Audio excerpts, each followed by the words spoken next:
जय हिंद दोस्तों, स्वागत है आज की इस क्लास में। तो आज की इस क्लास में क्लास 10th जीव विज्ञान का पहला चैप्टर है जैव प्रक्रम। क्या दोस्तों, पहला चैप्टर है जैव प्रक्रम। तो आज की इस क्लास में हम जैव प्रक्रम का ऑब्जेक्टिव क्वेश्चन करने वाले हैं और यह ऑब्जेक्टिव क्वेश्चन पूरा करने वाले हैं। क्या करने वाले हैं? पूरा करने वाले हैं। और इमेज के माध्यम से आपको हम हर एक क्वेश्चन समझाने का प्रयास करेंगे। तो इस क्लास में बने रहिएगा दोस्तों, क्योंकि वीडियो बहुत ही खास होने वाली है। आपको इमेज के माध्यम से अच्छे तरीके से क्वेश्चन कराएंगे। हमारे इस यूट्यूब चैनल पर आप सभी को सेम इसी प्रकार के सभी ऑब्जेक्टिव क्वेश्चन मिलेंगे। जो भी बच्चे 2027 एग्ज़ाम बिहार बोर्ड की तैयारी कर रहे हैं, क्लास 10th में हैं और अभी एग्ज़ाम दिए हैं और क्लास 10th की तैयारी करना चाहते हैं, तो हमारे इस यूट्यूब चैनल को सब्सक्राइब कर लेना है और हर दिन आपको एक ऑब्जेक्टिव क्वेश्चन का क्लास मिलते रहेंगे। तो चलिए वीडियो को शुरू करते हैं बिना टाइम को वेस्ट किए। आपको इसी प्रकार के कंटेंट हर वक्त और हर एक क्लास में, हर एक वीडियो में आप सभी को मिलते रहेंगे। बस आपको क्या करना है, इस क्लास को पूरा देखना है। तो चलिए शुरू करते हैं। तो देखिए, पहला मेरा क्वेश्चन है दोस्तों कि पौधों की पत्तियों के बाहरी त्वचा पर पाए जाने वाले छिद्र को क्या कहते हैं। यानी कि पौधे का जो दोस्तों पत्ती होता है, पौधे का जो पत्ती होता है उस पर इस प्रकार का छिद्र पाया जाता है। क्या पाया जाता है? तो इस प्रकार का क्या पाया जाता है? छिद्र पाया जाता है। तो इस प्रकार का जो छिद्र पाया जाता है इसको बोला जाता है रंध्र। क्या बोला जाता है? रंध्र बोला जाता है। ठीक है, ऑप्शन ग यहाँ पर इसका सही उत्तर हो जाएगा। नेक्स्ट क्वेश्चन को देखते हैं दोस्तों। तो अगला मेरा क्वेश्चन करा है, क्वेश्चन नंबर 2 है कि द्विबीजपत्री पौधों में रंध्र कहाँ पाया जाता है। यानी कि जिस पौधों में 2 बीज रहता है। कितने बीज रहता है? 2 बीज रहते हैं। इमेज में आप देख सकते हैं, एक बीज यहाँ पर है और दूसरा बीज यहाँ पर है और एक बीज यहाँ पर भी है। लेकिन इसमें ये तीनों बीज एक ही तरह का है और एक बीज आप देख सकते हैं यहाँ पर है बड़ा सा और इसके बीच में एक बीज है। तो इस प्रकार का जो द्विबीजपत्री पौधे होती है उसमें रंध्र कहाँ पाए जाते हैं? तो ऑप्शन ख यहाँ पर इसका सही उत्तर हो जाएगा। पत्तियों की निचली सतह पर। कहाँ पाया जाता है? तो पत्तियों की निचली सतह पर, यानी कि पत्तियों का जो निचली सतह होता है उसमें यहाँ पर रंध्र पाया जाता है। ठीक है, अगले क्वेश्चन की ओर चलते हैं। अगले क्वेश्चन में कह रहा है दोस्तों कि रंध्र का मुख्य कार्य क्या होता है। देखिए दोस्तों, जितने भी क्वेश्चन करा रहे हैं सभी मोस्ट इंपॉर्टेंट क्वेश्चन हैं और ऐसे ही क्वेश्चन आपको बोर्ड एग्जाम में पूछे जाते हैं। ठीक है, तो आपको अभी से ही तैयारी करके रखना है। इसी प्रकार के क्वेश्चन को भी तैयार करके रखना है और हर एक दिन रिवीजन क्लास हम कराएंगे, तो उसको ज़रूर करिएगा। ठीक है, तो आप लोग कमेंट में बताइएगा कि कौन कौन लोग तैयारी करने के लिए उत्सुक है और कौन कौन लोग हमारे साथ तैयारी करना चाहते हैं। ठीक है, कमेंट में ज़रूर बताइएगा। जिसका सबसे पहले कमेंट आएगा उसको एक लाइक मिलेगा और यहाँ पर उसके लिए एक गिफ्ट भी रहेगा। ठीक है, तो चलिए क्वेश्चन को देख लेते हैं। आंसर इसका क्या हो जाएगा? तो रंध्र का मुख्य कार्य क्या होता है। यानी कि पत्ती के अंदर में जो रंध्र रहता है उसका काम क्या होता है। तो पत्ती का जो काम होता है दोस्तों वह होता है गैसों का आदान प्रदान। क्या होता है? गैसों का आदान प्रदान, यानी कि गैसों का विनिमय एवं वाष्पो उत्सर्जन।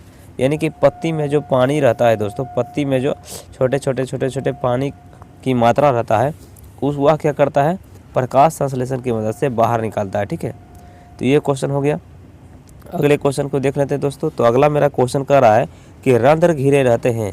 यानी कि रंध्र जो रहता है दोस्तों, देखिए ये बीच में रंध्र है, तो रंध्र किससे घिरा रहता है? तो रंध्र रहता है द्वार कोशिका से घिरा हुआ। किससे घिरा हुआ रहता है दोस्तों? तो द्वार कोशिकाओं से घिरा हुआ रहता है। यदि आप इस क्वेश्चन का आंसर जानते हैं तो कमेंट में ज़रूर बताइएगा। ठीक है, फटाफट कमेंट में यहाँ पर बताइएगा कि कितने बच्चों का यहाँ पर आंसर सही हुआ है और कितने बच्चों का मालूम है। ठीक है, तो अगला क्वेश्चन देख लेते हैं दोस्तों। अगला क्वेश्चन कर रहा है कि द्वार कोशिका, क्या कर रहा है कि द्वार कोशिका की कौन सी भित्ति मोटी होती है। अभी आपको हमने बताया कि द्वार कोशिका बाहर की ओर होती है, लेकिन द्वार कोशिका की कौन सी भित्ति मोटी होती है। तो आप देख रहे होंगे कि भीतरी सतह जो होती है वह मोटी होती है। ठीक है, तो ऑप्शन बी यहाँ पर राइट आंसर हो जाएगा, ऑप्शन ख। ठीक है, यानी कि द्वार कोशिका की भीतरी सतह जो है कि क्या होता है, यहाँ पर मोटी होती है।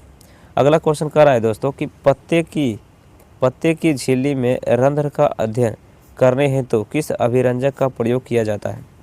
यानी कि जो पेड़ पौधे के पत्ते होते हैं उसमें रंध्र पाए जाते हैं, उसको यदि हम अध्ययन करते हैं तो वह किससे अध्ययन करते हैं दोस्तों? तो सेफ्रेनिन नामक एक वर्णक पाया जाता है, उसी से क्या करते हैं? रंध्र को अध्ययन करते हैं। ऑप्शन घ यहाँ पर इसका सही उत्तर हो जाएगा। जितने भी बच्चों को पता था इस क्वेश्चन का उत्तर वो कमेंट में ज़रूर बताइएगा अगले क्वेश्चन की ओर चलते हैं और इसमें देखते हैं यह कैसा क्वेश्चन आने वाला है और यह एग्ज़ाम की पॉइंट ऑफ व्यू से कितना महत्वपूर्ण है। तो अगला क्वेश्चन देखिए दोस्तों, यह एक ज़बरदस्त क्वेश्चन है, आप लोग इसका उत्तर ज़रूर बताइएगा, ठीक है। आप लोग इसका उत्तर कमेंट में ज़रूर बताइएगा। सबसे पहला यहाँ पर कह रहा है कि एक बीजपत्री पौधों की पत्तियों में रंध्र कहाँ पाई जाती है। हमने पिछले क्वेश्चन में पढ़ा था कि दो बीजपत्री पौधों में रंध्र कहाँ पाया जाता है, तो भीतरी सतह में पाया जाता है। लेकिन यदि एक बीजपत्री पौधे यदि मिल जाए तो उसमें कहाँ रंध्र पाए जाते हैं, तो दोनों सतहों पर ही पाए जाते हैं। भीतरी सतह पर भी पाई जाती है और बाहरी सतह पर भी पाया जाता है। यानी कि यदि रंध्र बंद रहता है तो भी पाया जाता है और रंध्र खुला रहता है तो भी पाया जाता है, ठीक है। अगले क्वेश्चन की ओर चलते हैं। ये जो क्वेश्चन है दोस्तों, यह बहुत ही मोस्ट इम्पोर्टेंट क्वेश्चन है, क्योंकि ये अधिकतर बार एग्ज़ाम में पूछा जाता है और किताब में इसी तरीके से सभी क्वेश्चन मिलता है और यहीं से क्वेश्चन बनता है। इसीलिए इस क्वेश्चन का उत्तर आप लोग ज़रूर बताइएगा कमेंट में, और कितने बच्चों को यह उत्तर पता होगा। तो पहला नंबर क्वेश्चन कर रहा है कि रंध्र प्रायः तब खुलते हैं जब द्वार कोशिका होती है। यानी कि रंध्र कब खुलता है, आप देख सकते हैं यहाँ पर खुला हुआ रंध्र खुला हुआ है और यहाँ पर H2O है यानी कि जल है, यहाँ पर ऑक्सीजन है। तो रंध्र जो है कि तब खुलता है जब कार्बन डाइऑक्साइड क्या करता है, अवशोषित करता है। क्या करता है, अवशोषित करता है। यानी कि पेड़ पौधे कार्बन डाइऑक्साइड को खींचता है और पानी यानी कि H2O जल और ऑक्सीजन क्या करता है, O2 छोड़ता है, जो कि हम सांस लेते हैं। तो किसकी मदद से यहाँ पर रंध्र प्रायः खुलते हैं, तो स्फीत की सहायता से खुलता है। ऑप्शन खो इसका सही उत्तर हो जाएगा। आप लोग इसका जवाब दिए होंगे, कमेंट में ज़रूर बताइएगा कि कौन कौन दिए होंगे इसका जवाब। सभी लोग अपना अपना नाम लिखेंगे, ठीक है। अगले क्वेश्चन की ओर चलते हैं। अगला उत्तर कह रहा है मेरा दोस्तों कि हाइड्रिला पौधों में रंध्र कहाँ पाए जाते हैं। हाइड्रिला एक ऐसा पौधा है दोस्तों कि जो समुद्र में पाया जाता है। कहाँ पाया जाता है, समुद्र में पाया जाता है। आप देख सकते हैं, शायद आप लोग देखे होंगे, कितने बच्चे हाइड्रिला पौधों को देखे होंगे, कमेंट में ज़रूर बताइएगा नीचे कि कौन कौन से बच्चे हाइड्रिला पौधों को देखे हैं। यदि हाइड्रिला पौधों को आप रियल में देखना चाहते हैं तो हमारे चैनल पर एक वीडियो पड़ा हुआ है, हमारे चैनल पर एक वीडियो रखा गया है, डाला गया है, वहाँ से आप हाइड्रिला पौधों के बारे में आप देख सकते हैं। सबसे पहले यहाँ समझ लेते हैं कि हाइड्रिला पौधों में रंध्र कहाँ पाए जाते हैं। तो हाइड्रिला पौधों में दोस्तों रंध्र कहीं भी नहीं पाया जाता है, क्योंकि हाइड्रिला एक ऐसा पौधा है जिसमें रंध्र नहीं पाया जाता है। क्या पाया जाता है, रंध्र नहीं पाया जाता है। इसीलिए इसका उत्तर हो जाएगा इनमें से कोई नहीं, ठीक है। अगले क्वेश्चन की ओर चलते हैं। अगला क्वेश्चन दोस्तों कह रहा है कि द्वार कोशिका अन्य कोशिका से किस रूप में भिन्न होती है। तो द्वार कोशिका अन्य कोशिका से किस प्रकार भिन्न होती है, तो आकृति के हिसाब से। यहाँ पर कोशिका भित्तियों की अंतरात्मक मोटाई में, और ऑप्शन ख में कह रहा है कि सघन और जीव द्रव्य उपस्थित होती है आकृतियों में। तो इसका सही उत्तर हो जाएगा आकृतियों में। किस में होता है, आकृतियों में। ऑप्शन ग इसका राइट आंसर हो जाएगा। अगला क्वेश्चन देख लेते हैं दोस्तों।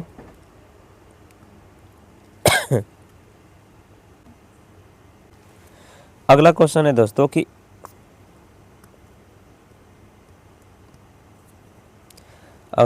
दोस्तों कि इनमें से कौन प्रकाश संश्लेषित अंगक है। तो बताइए कि प्रकाश संश्लेषित अंगक कौन है। ऑप्शन ए में कह रहा है कि हरित लवक, ऑप्शन ख में कह रहा है पत्ती, ग्राना और स्ट्रोमा। तो ऑप्शन घ तो नहीं होगा, ग्राना भी नहीं होगा। अब बच गया पत्ती और हरित लवक। तो कितने बच्चों को पता है कि हरित लवक होगा या फिर पत्ती होगा। तो इसका सही उत्तर हो जाएगा ऑप्शन क, यानी कि ऑप्शन ए इसका सही उत्तर हो जाएगा हरित लवक। हरित लवक जो है कि दोस्तों यह एक प्रकाश संश्लेषित अंगक है, क्योंकि हरित लवक की सहायता से ही प्रकाश संश्लेषण की प्रक्रिया पूर्ण होती है। तो ऑप्शन ए इसका सही उत्तर हो जाएगा। अगला क्वेश्चन चलते हैं दोस्तों। तो अगला जो क्वेश्चन है दोस्तों, यह बहुत ही मोस्ट इम्पोर्टेंट क्वेश्चन है। इस प्रश्न का उत्तर का जवाब आप लोग सभी लोग बताइएगा कमेंट में कि किन किन बच्चों को इसका उत्तर पता है।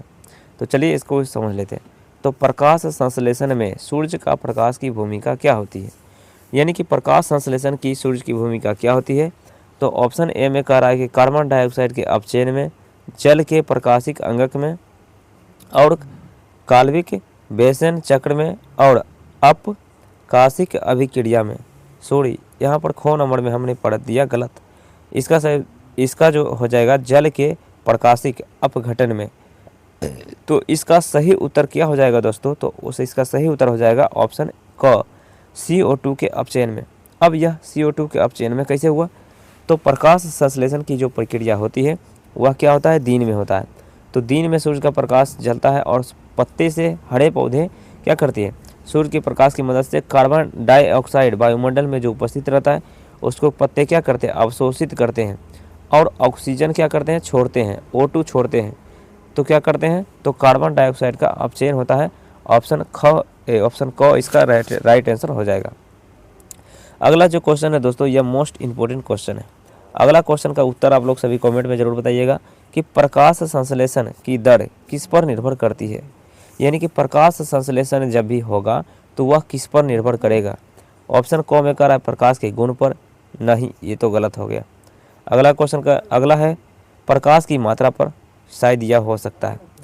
अगला देखते हैं प्रकाश की गुण एवं मात्रा पर, यह भी हो सकता है। इनमें से कोई नहीं। तो 2 उत्तर तो खत्म हो गया। कितने उत्तर खत्म हो गया, तो 2 उत्तर तो खत्म हो गया। अब बच के मेरे पास 2 उत्तर। अब आप लोग बताइएगा कि इन दोनों में से कौन सा सही है। जिसको भी पता है वह कमेंट में इसका उत्तर ज़रूर बताइएगा। तो चलिए मैं आपको इसका उत्तर बता देता हूँ। तो इसका सही उत्तर हो जाएगा प्रकाश की मात्रा पर। अब आप हमसे पूछिएगा कि प्रकाश की मात्रा पर यह कैसे सही हो गया। तो देखिए दोस्तों, जब प्रकाश की मात्रा बहुत ही अधिक मात्रा में होता है तो प्रकाश संश्लेषण की क्रिया तेज हो जाती है, और जब प्रकाश की मात्रा धीमी रहती है यानी कि कम रहती है तो वहाँ पर क्या होता है, प्रकाश संश्लेषण की क्रिया धीमी हो जाती है।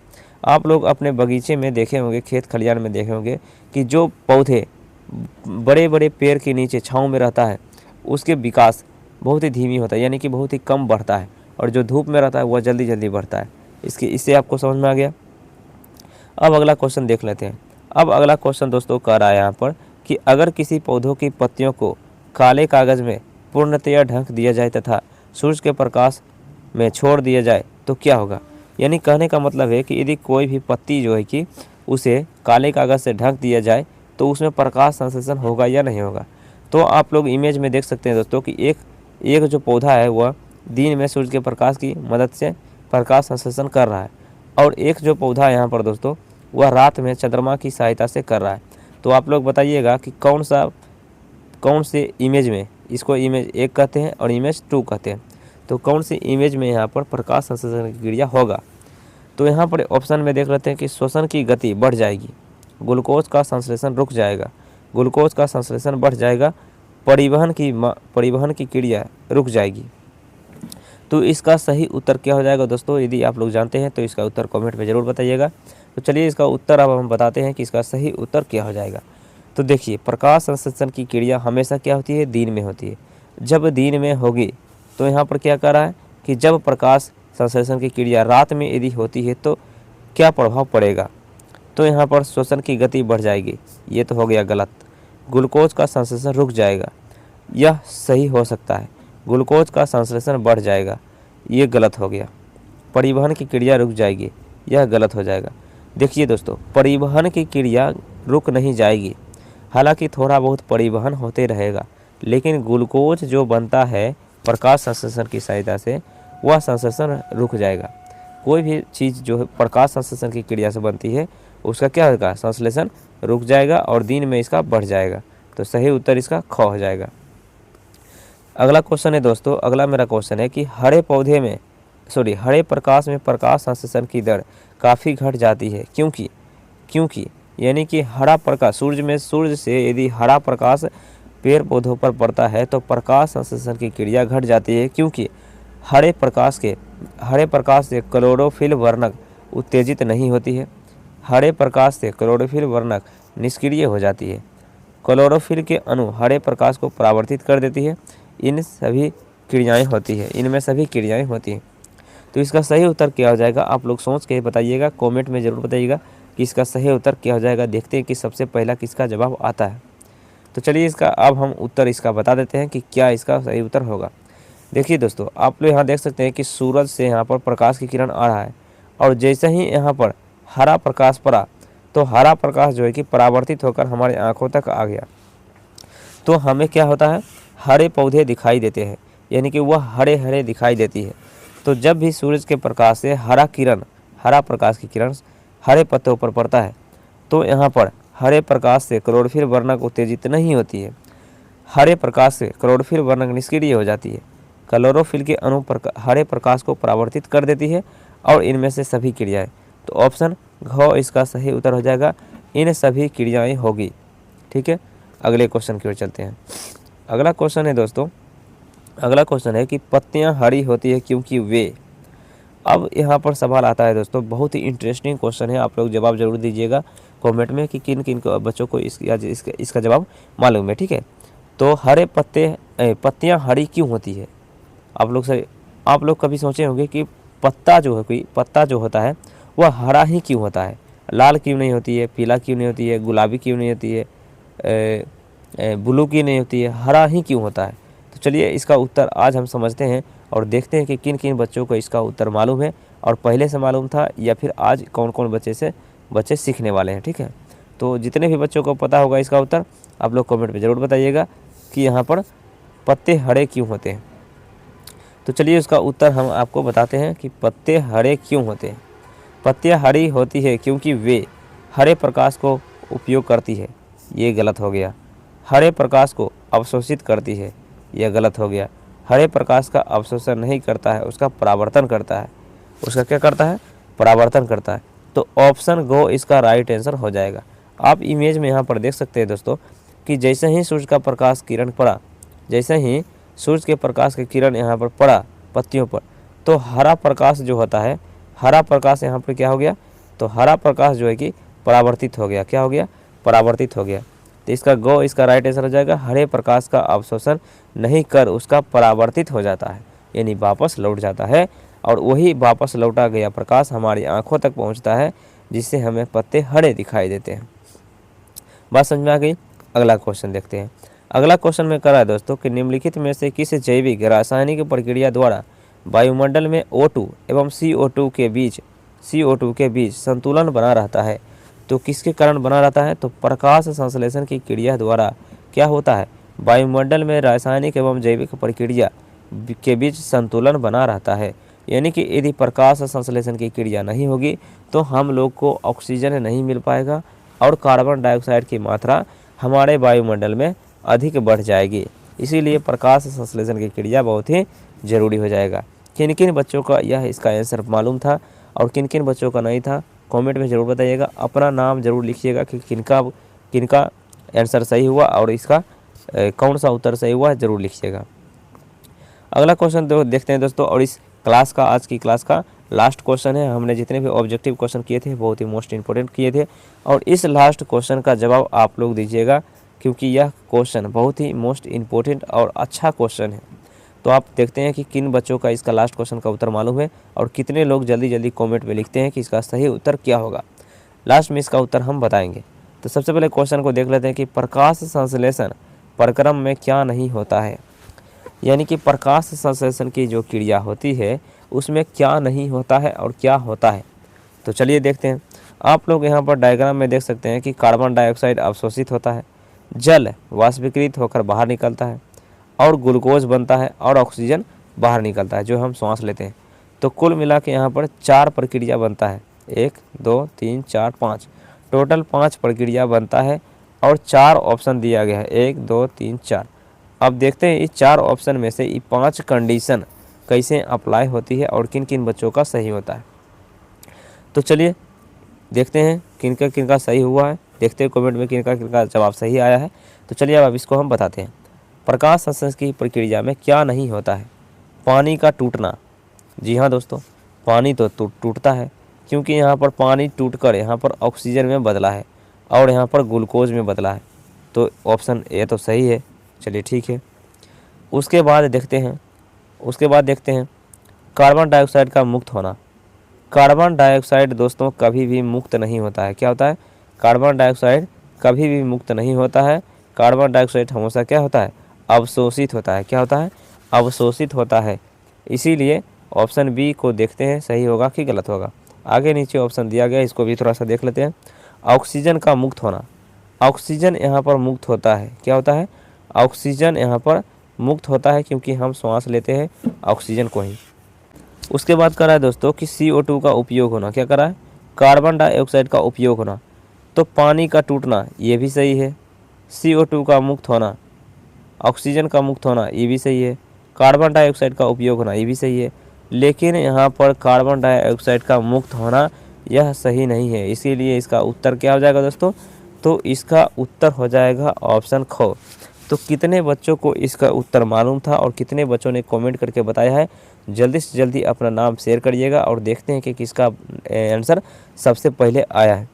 क्योंकि प्रकाश संश्लेषण की जो क्रिया होती है दोस्तों, उसमें कार्बन डाइऑक्साइड का कभी भी मुक्त नहीं होता है, यानी कार्बन डाइऑक्साइड पेड़ पौधे कभी भी नहीं छोड़ता है, वह कार्बन डाइऑक्साइड को क्या करता है, अवशोषित करता है। क्या करता है, अवशोषित करता है, ग्रहण करता है और ऑक्सीजन को छोड़ता है। तो आज की इस क्लास में बस इतना ही ऑब्जेक्टिव क्वेश्चन हम लोग कराए हैं। आप लोग बताइएगा कि अगला टॉपिक हम किस चैप्टर का लाएंगे और कौन कौन से बच्चे अगले चैप्टर के लिए तैयार हैं, आप लोग कमेंट में ज़रूर बताइएगा। अगला मेरा वीडियो किस टॉपिक पर आएगा मैं आपको कमेंट के माध्यम से बता दूंगा। फिलहाल के लिए जय हिंद, वंदे मातरम। आज की इस क्लास में बस इतना ही।